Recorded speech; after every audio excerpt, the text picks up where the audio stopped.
Listo, ahí se está grabando. Bueno, pues buenos días a todas, a todos. Bienvenidos, bienvenidas. Gracias por estar en esta sesión.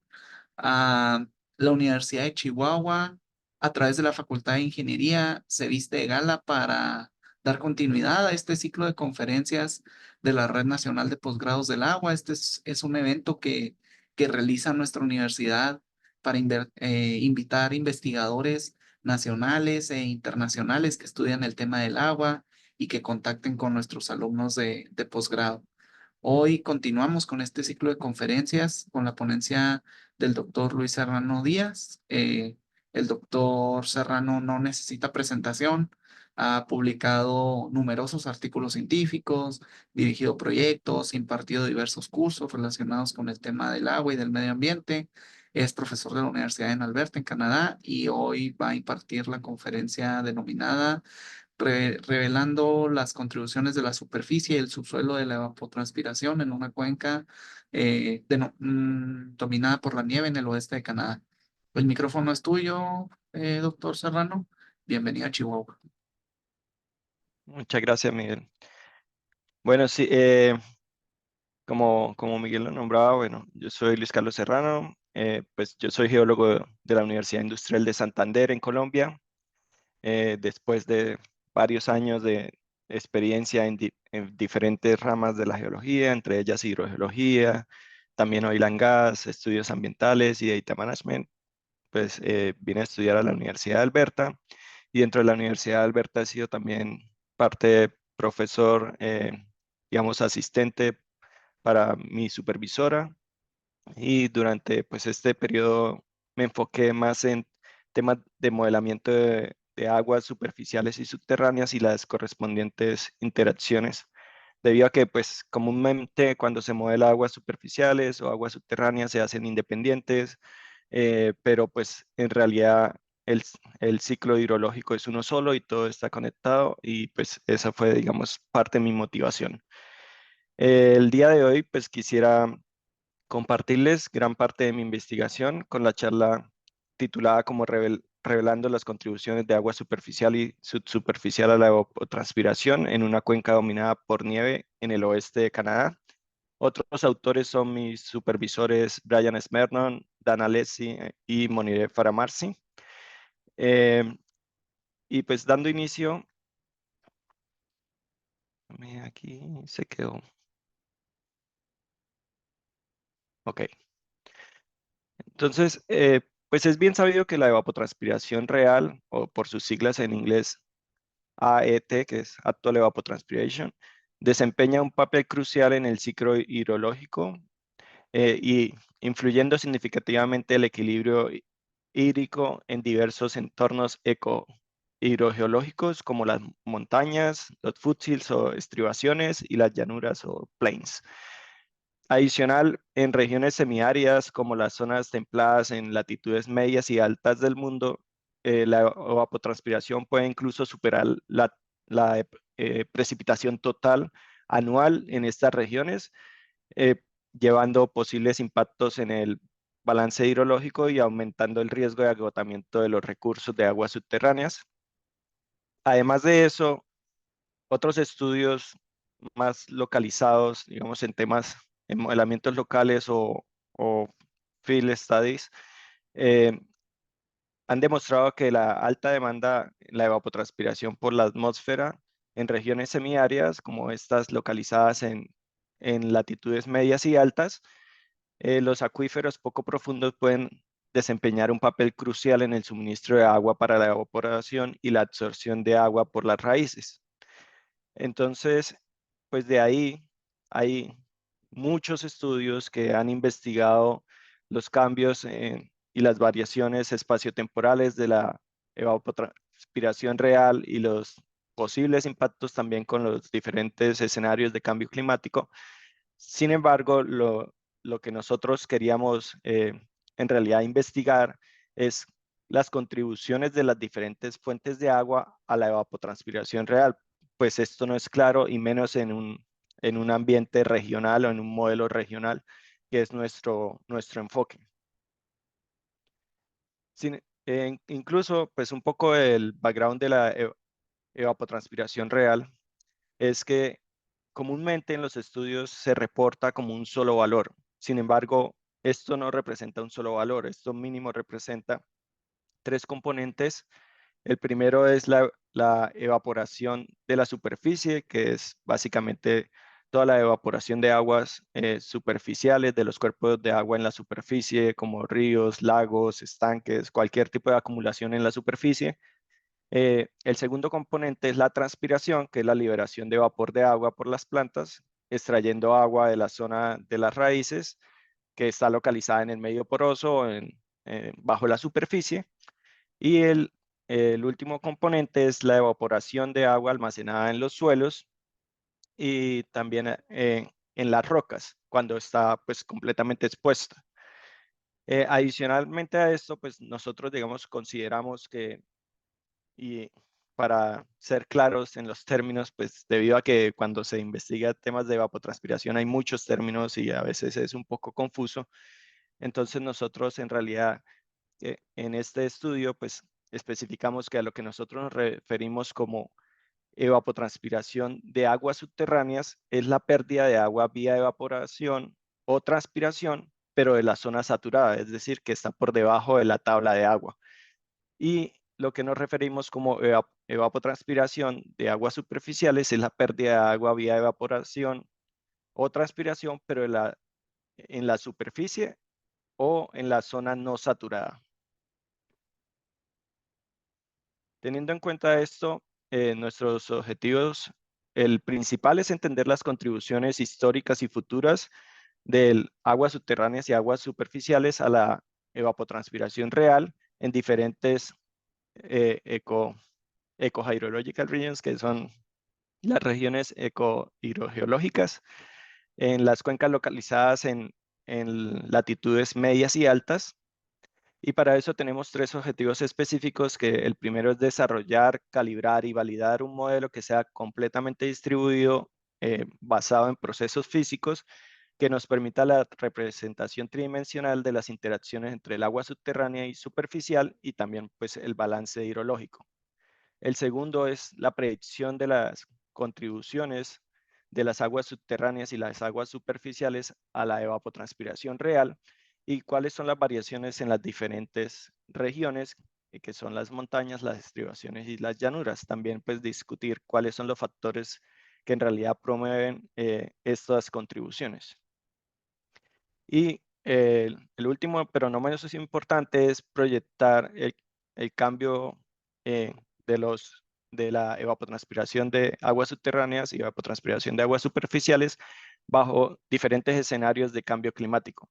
Entonces, para eso usamos diferentes modelos, modelos globales de cambio climático que han sido downscale a la región, a nuestra área de estudio, y también evaluar bajo dos escenarios de esos modelos cuáles son las futuras alteraciones y discutir las implicaciones.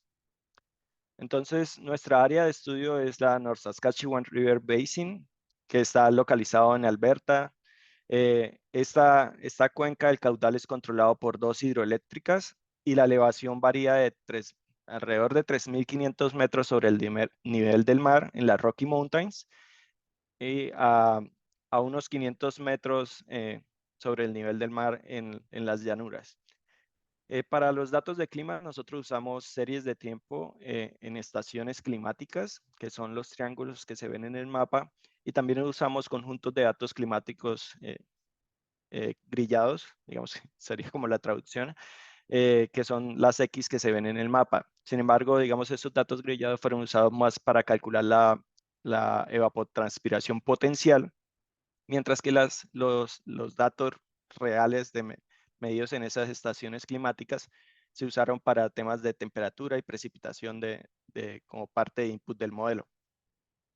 Adicionalmente, usamos una serie de conjuntos de datos geoespaciales para poder caracterizar los dominios superficiales y subsuperficiales, en donde para el dominio superficial usamos mapas de cobertura y de usos de, em, del terreno, Y también usamos una serie de datos de Leaf Area Index para representar el desarrollo de la vegetación.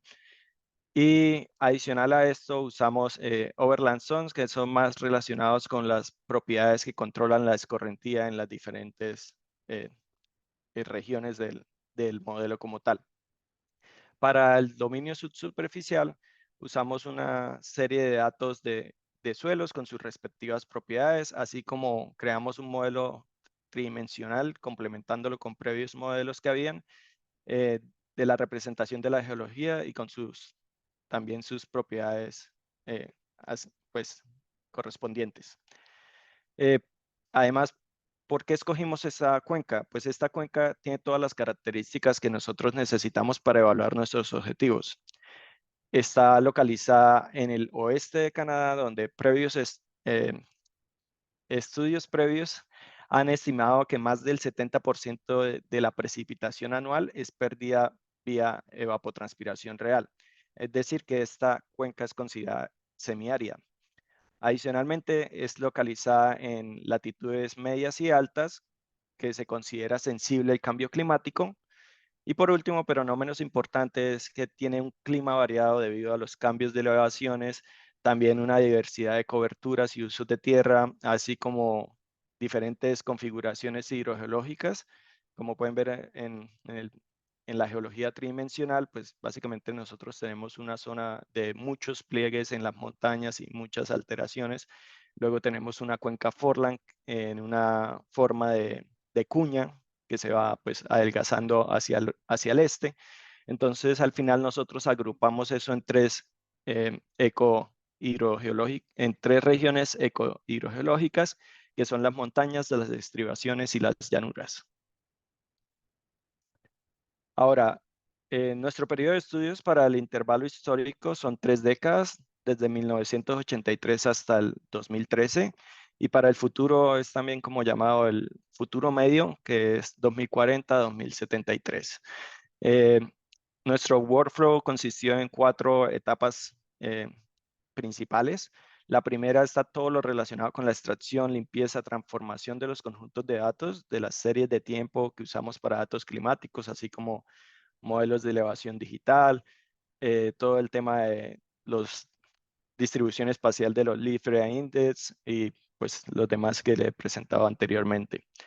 Para la etapa 2, nosotros simulamos los procesos relacionados con la evapotranspiración real y sus respectivos componentes usando un software llamado Hydrogeosphere y pues adicional otros eh, complementos que es con Python para procesar algunos datos y también usamos FeedFlow pues más para la definición de el grid triangular que se requiere, pues debido a que Hydrogeosphere como tal, la definición del grid es un input, entonces no lo puedes definir ahí mismo.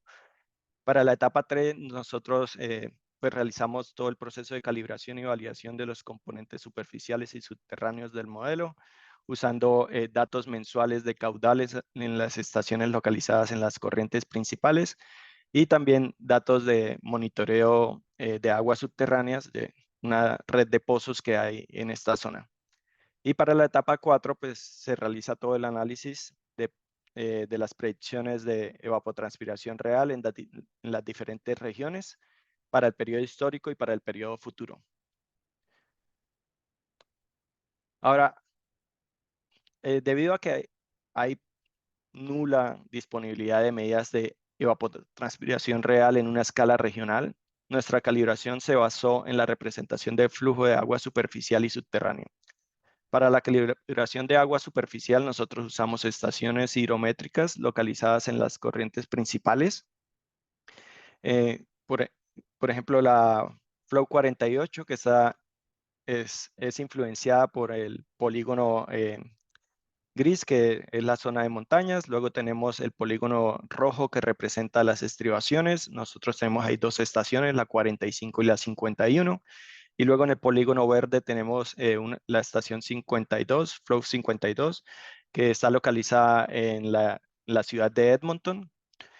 Eh, lo que encontramos es que después del proceso de calibración, nuestro modelo puede reproducir la variación estacional con con el mejor desempeño encontrado en bueno, en estribaciones y en las llanuras como tal, con valores aceptables con nuestro R-square mayores a 0.6, a VR-square, que también mide la calibración, pues más con el slope de la, eh, con la, well, el slope de la tendencia, también mayores a 0.6. Sin embargo, la calibración en las montañas no fue la mejor.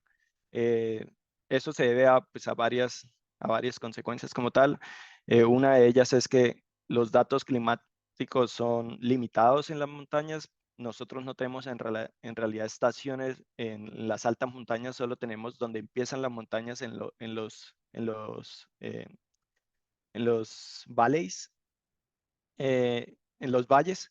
Entonces, la diferencia entre elevación entre los valles, donde tenemos las estaciones más cercanas en las montañas, es más de 2.000 metros de diferencia de elevación, lo cual es significante, eh, y puede cambiar completamente los valores de precipitación y de temperatura, pues por el efecto que se da en las montañas a medida que se aumenta la elevación y la elevación disminuye la temperatura y aumenta la precipitación. Adicional, pues nosotros comparamos con previos modelos que se habían hecho en esta zona, que usaron solo el componente de agua superficial, que se espera que tenga un mejor performance el modelo, y pues los resultados de la calibración en esta zona fueron similares. Entonces ya es un tema de datos como tal, y pues en general, pues en el mundo, en las montañas no se tienen buenos datos. Para el tema, el componente de aguas subterráneas, se usaron 64 pozos localizados en estribaciones y llanuras.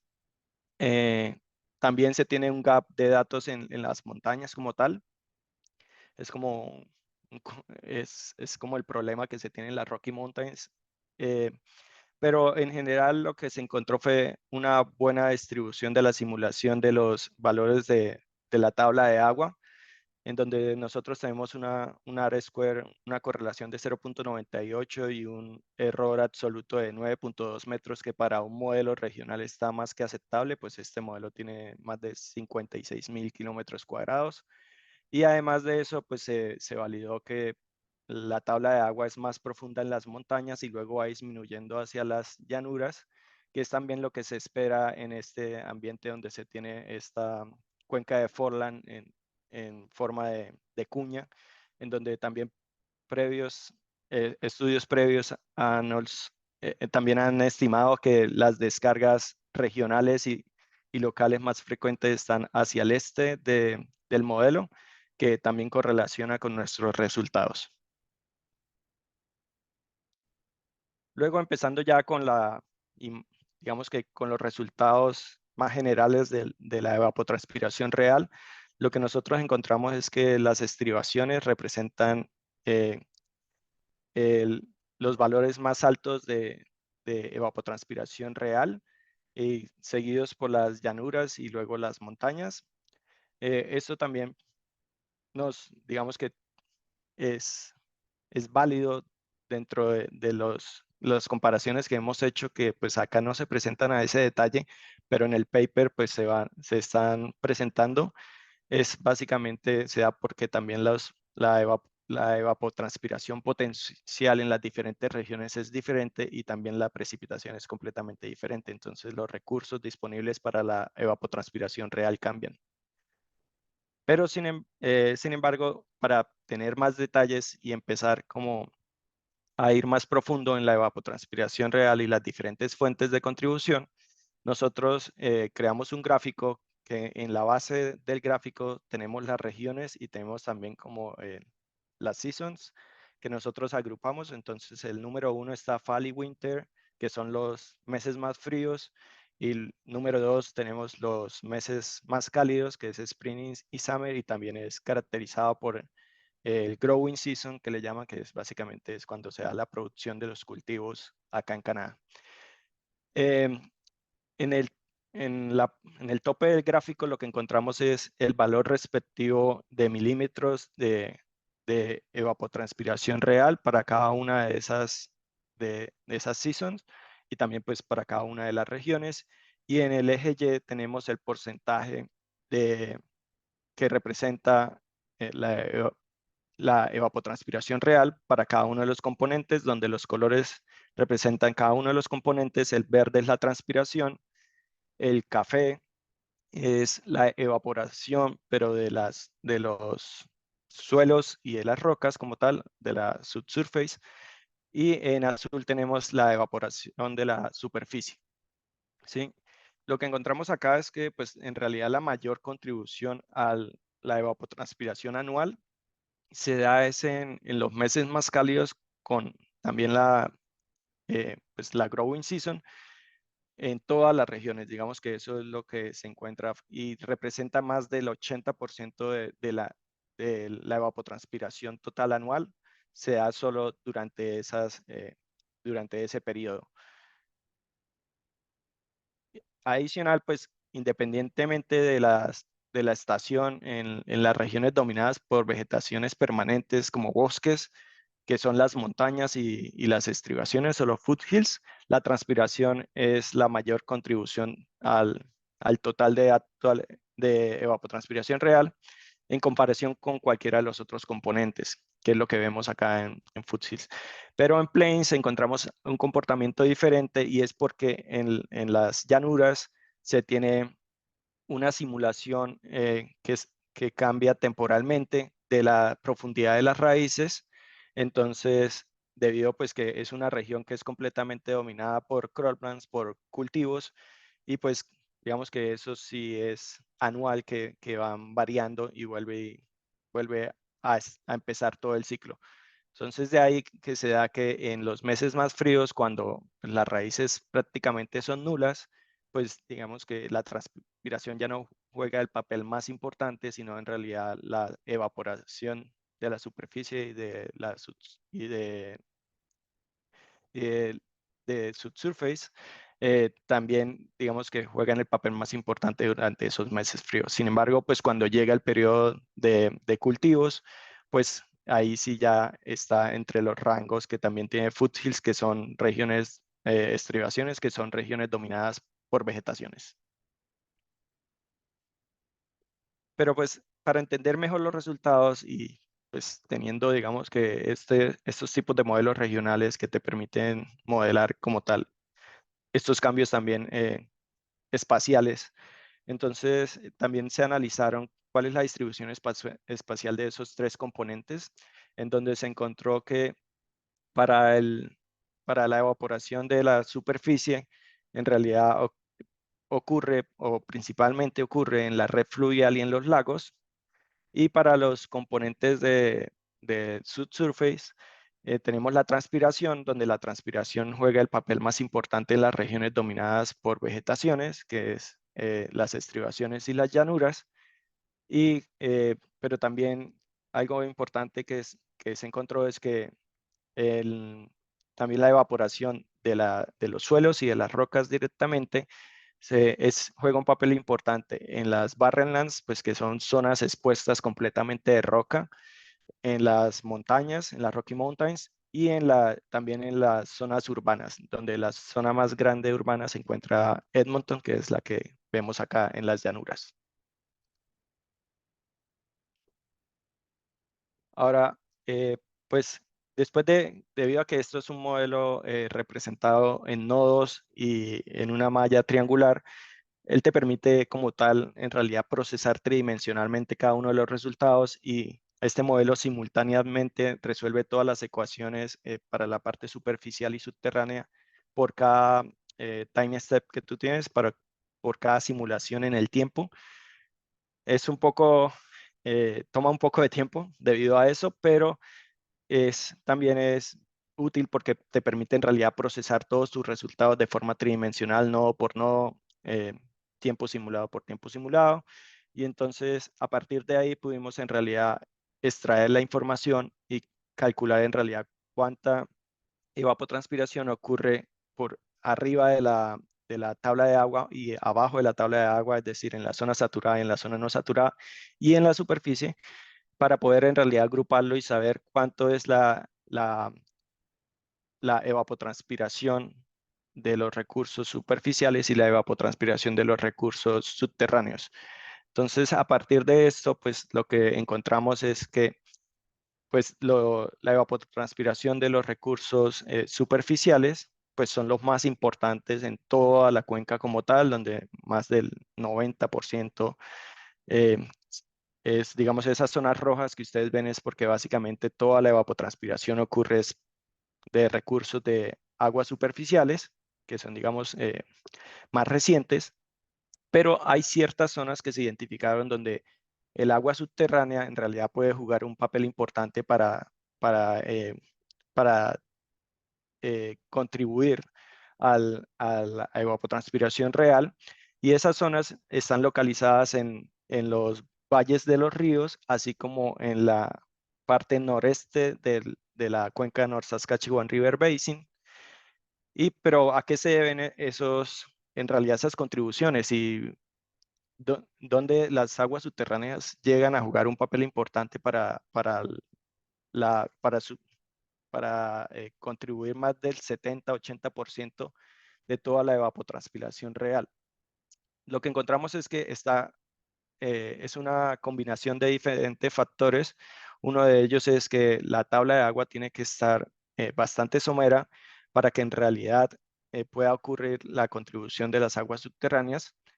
Eh, También depende del tipo de vegetación, porque en realidad esto ocurre en las zonas que encontramos que ocurre, que son los valles de los ríos y también en la parte noreste, es donde tenemos grandes leaf area index, y esos leaf area index bastante grandes se encuentran localizados es en las zonas de bosques, y también pues esas zonas de bosques tienen la profundidad de las raíces son bastante profundas, pueden llegar a alcanzar 3 o 4 metros. Y adicionalmente a esto, porque por ejemplo en las montañas, en los, en los valles de las montañas, nosotros tenemos el mismo tipo de- de bosque que tenemos en las estribaciones, pero no vemos la misma contribución a pesar de tener también mismos niveles de agua subterránea. Y lo que encontramos es que también se debe tener una alta eh, evapotranspiración potencial para que en realidad el agua subterránea pueda contribuir significativamente, porque aquí pues en las montañas la evapotranspiración potencial es bastante baja comparada con las estribaciones, por ejemplo, a pesar de tener particulares similares en el tema de vegetación. Ahora, un poco de las conclusiones que tenemos, digamos que estas son unas conclusiones parciales, y pues parte de la presentación es un poco parcial, porque pues ahí en el paper que estamos terminando y que esperamos en un par de meses ya haber enviado a la revista, es que la transpiración es la principal fuente de evapotranspiración real anual, y es seguida por la evaporación de los suelos y de las rocas, y luego la evaporación superficial, lo cual también tiene sentido de acuerdo con estudios previos, pues no a esta escala, pues a esta escala no hemos encontrado, digamos, este análisis que hicimos nosotros, pero tiene sentido porque al final eh, los recursos que más se consumen para evapotranspiración están relacionados con la transpiración, y al final en realidad esos recursos están por debajo de la superficie. También que los recursos hídricos en la superficie y en la zona no saturada representan la mayor contribución a la evapotranspiración real anual en todas las regiones, que también era bastante esperado, pero sin embargo lo que encontramos es que también hay zonas donde los recursos de agua subterránea en realidad sí juegan un papel muy importante para, dentro del proceso natural, poder contribuir a la evapotranspiración real, y eso está realmente o potencialmente impulsado por eh, tablas de agua poco profundas, tipos de vegetación que tengan eh, gran profundidad en las raíces, y también altos leaf area index, que básicamente es el desarrollo de la planta como tal, y también que tengan una alta demanda de la evapotranspiración atmosférica. Y eso fue encontrado, es un patrón que está distribuido en todas las regiones. También nuestros resultados sugieren que es importante considerar las contribuciones de aguas superficiales y de subterráneas cuando se quiere simular evapotranspiración o incluso para incluir en el análisis del ciclo hidrológico, ya que pues descuidar el componente de aguas subterráneas puede llevar a subestimaciones significativas de la evapotranspiración total y al final de los recursos que están disponibles para el análisis de los mismos en las políticas de manejo de recursos de aguas superficiales y subterráneas. Entonces, los siguientes pasos, en realidad, pues ya estamos analizando, pero es proyectar los análisis de cambio climático a la evapotranspiración y a sus fuentes de aguas en las diferentes regiones en North Saskatchewan River Basin. Pues ya estamos en ese análisis, pero eso también irá en el paper. Y discutir las implicaciones en realidad de estas contribuciones y cómo eso llega a afectar la gestión efectiva de aguas superficiales y subterráneas, porque pues muchas veces no se considera que las aguas subterráneas puedan aportar al ciclo o a la pérdidas por evapotranspiración real en el ciclo natural. Y pues si no se considera, pues, y se asignan, por ejemplo, más licencias para bombeo de pozos de agua en esas zonas donde son sensibles y donde el agua subterránea en realidad está jugando un papel importante dentro del ciclo natural, pues al final terminaremos afectando también las zonas de bosques, por ejemplo, que requieren de esa agua. Aquí, pues, algunos agradecimientos a mis supervisores, diferentes colaboraciones que hicimos durante este proceso, también mi familia, amigos, las diferentes fuentes de financiación y pues estoy abierto a todas las preguntas que ustedes requieran. Muchas gracias, doctor. Pues realmente ha sido muy interesante escuchar esta plática. Tenemos por ahí algunas preguntas. Como siempre, pues invitar a los alumnos, a los maestros, si quieren hacer uso del micrófono, si quieren realizar alguna pregunta, lo pueden hacer, ya sea que quieran hablar o escribir algún mensajito por acá en el chat. Por acá me voy a permitir leer algunas de las preguntas.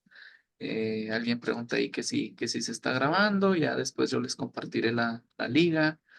Aquí hay una pregunta que dice, ¿puede explicar un poco el método que utilizaron para hacer la separación entre los tipos de evaporación superficial y subsuperficial y la transpiración? Sí, eh, el modelo que utiliza un método que es el de bueno, está basado en el de KG o Christensen and Jensen. Básicamente, ¿cómo puede en realidad estimar cuál es la contribución de los diferentes componentes? Está basado en parámetros que son el, la saturación, pues la saturación como tal se simula en el modelo. Dependiendo de esos recursos que estén disponibles, puede en realidad tomar esos recursos para evapotranspiración. También está basado en la reducción de la evapotranspiración potencial, que la evapotranspiración potencial al final se estima. Nosotros lo hicimos usando pues, radiación solar, wind speed, temperatura. También, pues, digamos que hay diferentes métodos para incluirlo. Nosotros usamos pues, el que es recomendado por la FAO. eh, y pues dentro de los parámetros que son necesarios en realidad para poder separar los diferentes componentes, en realidad eso es una función y esa función depende del Leaf Area Index y depende de la root depth y también depende de otros parámetros que son el se me olvida el nombre en español, pero es básicamente el agua que pueden en realidad usar las plantas, que es el Available Water Content, y ese Available Water Content está dado por el Fill Capacity y está dado por se me olvida el otro término, pero básicamente eso crea una curva y esa curva te da el rango en que las plantas en realidad pueden tomar eso y el agua que queda remanente dentro de las rocas y los suelos que están dados pues más por tensión capilar y demás que no se puede en realidad llegar a extraer. Entonces, a partir de esa reducción de la potencia de evapotranspiration, de la evapotranspiración potencial y de los recursos que se vayan simulando y que estén correspondientes en las diferentes capas, él puede en realidad empezar a simular y a tomar los recursos, pero si no están disponibles, pues simplemente deja de contribuir a la actual evapotranspiration. Entonces, de ahí la importancia en realidad de poder simular bien la tabla de agua, que sea lo más precisa posible, y también de poder simular el ciclo como tal, porque pues digamos que si no se tiene suficiente escorrentía, pues quiere decir que en realidad el agua se está infiltrando de más de lo que se necesita, entonces por eso también se calibra con las descargas en los ríos como tal. Pero si requieren más información, les puedo pasar más detalle de toda la formulación que se usa. Pues este es un modelo numérico que al final pues toma, digamos, varias formulaciones para que se pueda en realidad comunicar entre el agua superficial y subterránea. Pero en temas generales, digamos que esos son los principales parámetros que se necesitan. Bien, por acá hay más preguntas. Dice, ¿de qué forma calibraron el modelo en cuanto a evapotranspiración? ¿Tenían Sí. datos tomados por covarianza de Eddy o lisímetros? No, en realidad es que son unos datos que son muy, muy escasos. Lo que nosotros hicimos debido a que pues no teníamos, nosotros comparamos con los diferentes métodos que se han hecho en esta zona, en esta región. Por ejemplo, hay modelos de SWOT que son más de temas de superficiales y de suelos. Hay modelos también que se han hecho con temas de sensores remotos, por ejemplo. Se han hecho estimaciones también por pan evaporation, que pues también se espera que sean muy altos por el método en realidad, pero al final lo que encontramos es que aparte de pan evaporation, otros métodos de balance también de ciclo hidrológico, estamos dentro de un rango similar. Sin embargo, en la conferencia que tuve la semana pasada, pues también digamos que parte de esa conferencia era poder llegar a encontrar un poco más de datos. Y pues allá en esa conferencia me pude contactar con una persona que hizo un método de lisímetros que no está estrictamente en la misma zona, pero está muy cercano. Y pues es un tema muy local, pero sin embargo los valores correlacionan bastante bien con nuestros resultados. Entonces es algo que también vamos a tratar de incluir en el paper, pues porque esta persona que también está haciendo un doctorado en British Columbia no ha, no ha publicado, pero pues en esa charla que tuvimos sí pudimos tener como esa conversación y ver como esa correlación entre nuestros resultados y valores medidos de lisímetros, pero sí es muy, muy escaso, entonces fue más una validación y tratar de calibrar lo mejor posible los otros componentes. Vamos a ver, por acá todavía tenemos un poquito de tiempo para más preguntas. ¿Calcularon la evapotranspiración potencial por algún método matemático? ¿Cuál método utilizaron y qué tal son los resultados de la evapotranspiración real con respecto a la evaporación potencial?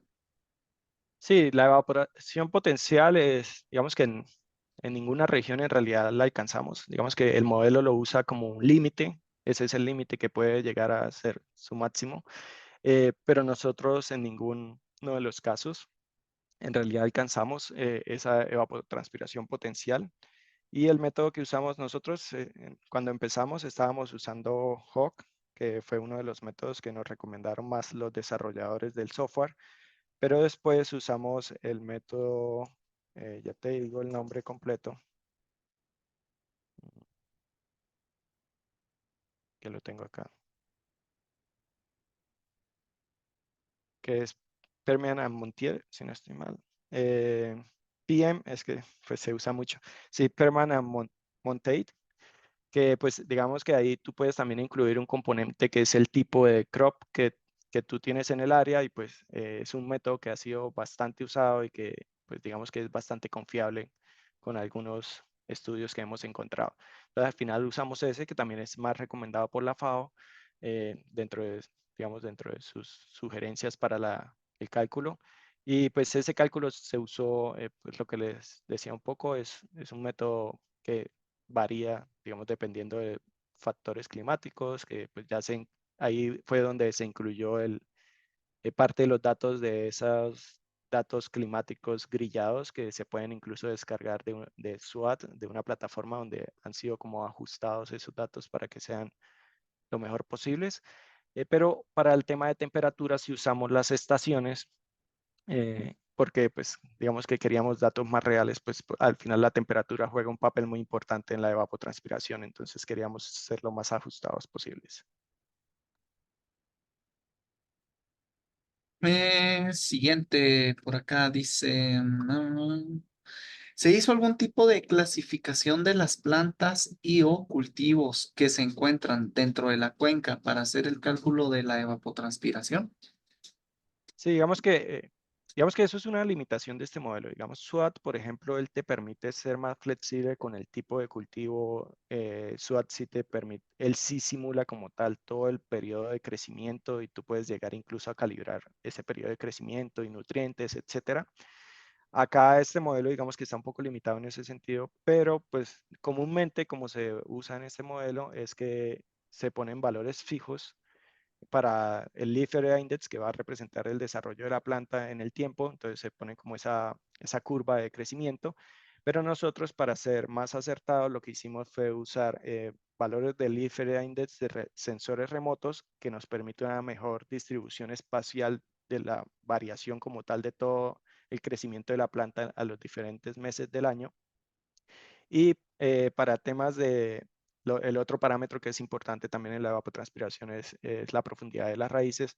La profundidad de las raíces, también haciendo una revisión de literatura y demás, se encontró que pues básicamente cuando tú tienes bosques, eh, en los modelos se asume que la profundidad de las raíces es constante, pues porque al final son muchísimos años de desarrollo de esas raíces y pues digamos que no llegan a ser mucho más profundas de lo que ya se han desarrollado en el tiempo. Entonces se ponen unos valores fijos de profundidades de las raíces en esas vegetaciones permanentes y para las croplands, para las zonas de cultivos, nosotros usamos el de wheat, que son, eh, se me olvida la traducción. Bueno, usamos wheat y canola porque son los cultivos más importantes en esa región. Y también pues teníamos algunos estudios que sugerían cuál era la profundidad de las raíces y cuál era como la simulación en el tiempo anualmente, cómo iban como cambiando. Entonces usamos como esas series de tiempo para incluirlas y en realidad simular como ese periodo en la que la raíz pues se va desarrollando y va creciendo en temas de densidad y profundidad, alcanzando hasta una profundidad de 1 metro, donde la raíz en realidad es efectiva. Según también, pues como les decía, estudios previos que se han hecho en la zona, más enfocados como en temas de los cultivos. En nuestro caso usamos esos valores que se han estimado, se han calculado y se han hecho estudios también de esos cultivos para poder incluir en nuestras simulaciones esas series de tiempo. Pero claro, asumimos un solo tipo de cultivo prácticamente en toda la zona de cropland, pero eso se da más es porque este modelo, cuando se incluyen los dos componentes superficial y subterráneo en un solo modelo, en un solo código, toma mucho tiempo en resolver las ecuaciones. Entonces, un ejemplo es que para nuestro periodo histórico, para correr completamente el periodo histórico, toma alrededor de 2 semanas, solo corriendo el periodo histórico. Entonces, nosotros calibramos con 5 años. Esos 5 años, cada corrida tomaba unos 2 días, entonces era correr múltiples modelos, analizando la sensibilidad de los parámetros y demás, hasta encontrar la mejor calibración, para después en realidad poder correr esas 2 semanas de esos modelos completos y luego pues todos los cambios, los escenarios de cambio climático, que estamos usando 5 modelos con 2 escenarios de cambio climático cada uno, entonces pues iba a tomar bastante tiempo. Sí, es un tema de limitación también, un poco. No podemos representar todos los cultivos desde una escala regional, que es nuestro enfoque, pero digamos que este tipo regional sí da como las zonas donde debería como hacerse en unos modelos más locales, en donde son más, digamos, susceptibles, por ejemplo, donde la evapotranspiración recursos de aguas subterráneas en realidad juegan un rol importante y pues en esas zonas en realidad deberían desarrollarse modelos más detallados que permitan una mejor estimación como tal y de pronto hacer ya estudios también de campo donde permita hacer una mejor calibración en esas zonas.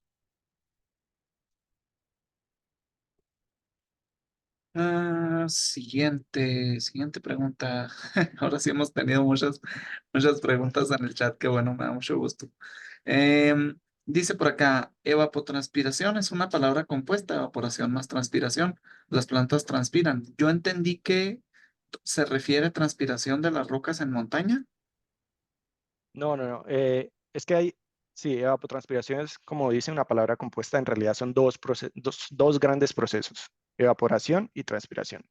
Pero la evaporación puede ser de dos fuentes, la evaporación de agua, acumulaciones de aguas en la superficie, o puede ser agua almacenada en los suelos y en las rocas. Entonces depende también, digamos, en dónde esté almacenada esa agua para ser evaporada, pues digamos que la fuente es diferente. Y la transpiración sí sea pues por debajo de la superficie, porque es en la zona de, la- de las raíces, pero esa también está dada no solo por la profundidad de las raíces, sino cómo se desarrolla la planta. Entonces, una planta que tiene leaf area index más grandes, pues va a transpirar más, pero también dependiendo de esa profundidad de su raíz, va a alcanzar más recursos o no. Entonces, va a alcanzar recursos de agua subterránea o solo van a ser más aguas superficiales. Cuando me refiero a aguas superficiales son las que están en la zona no saturada, ¿sí? Entonces, digamos que sí son dos procesos y en las montañas en realidad la que jugó un papel importante porque allá no se tiene vegetación en las alturas, sí, en los picos, digamos, es lo que llaman barrenlands, que es completamente la roca expuesta o parte de la roca meteorizada generando como unos suelos muy escasos, diría yo, poco profundos. Entonces ahí cuando el agua se empieza a infiltrar, entonces el agua se empieza a infiltrar y empieza a alcanzar esas primeros centímetros o metros, pues centímetros en realidad, pero tenemos una evapotranspiración potencial que está, digamos, que se necesita suplir, como no hay como tal plantas que puedan transpirar, pues en realidad ahí donde juega un papel importante, la evaporación surge a partir de, como tal, del subsuelo, como tal, directamente.